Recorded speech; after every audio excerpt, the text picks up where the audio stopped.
হালকা, তুই 1 মাস ধরে গোসল করিস না, আজ তোকে পুকুরে ফেলে দিব। না বউ না, আমি মরে যাব। বউ তুই আজ শেষ। আমার হাতে তারা পালাম কই? ওগো আমার স্বামী, কেমন দিলাম? বউ তুমি কই অনেক ঠান্ডা, আর কম্বল আনো তাড়াতাড়ি। ওগো বউ, ঠান্ডায় মরে যাচ্ছি। হালকা, তুই 1 মাস ধরে গোসল করিস না, জলদি যা গোসল করতে। বউ কইলিটা কি? এই ঠান্ডায় গোসল করে মরবো নাকি? হালকা, আমার মাথা গরম করিস না। হালকা পালাচ্ছিস কই? দাঁড়া বলছি। ওরে বাবা, আমি আর শেষ। কেউ বাঁচাও। পুকুরের ভিতরে শাকচুন্নির রাইস কুকার।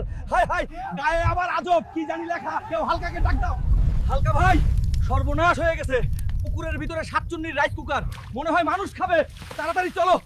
ওই শাকচুন্নি, বেরিয়ে আয়। ভাই বলছি আমাদের গ্রাম থেকে ভাগ। চলে যাব যদি লাইক সাবস্ক্রাইব করে সবাই সাবস্ক্রাইব। ওইটা কি দেখা যায়?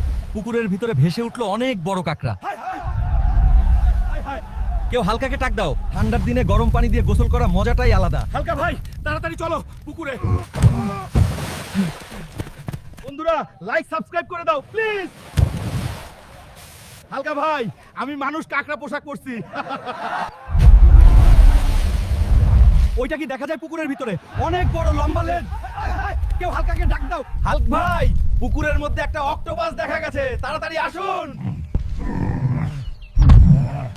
ওই অক্টোপাস, বেরিয়ে আয়, তোরে বিরিয়ানি রান্না করব। হালকা ভাই, আমি মানুষ, অক্টোপাসের পোশাক পরছি। লাইক সাবস্ক্রাইব করলে পরে পার্ট নিয়ে আসবো, প্লিজ সাবস্ক্রাইব করুন।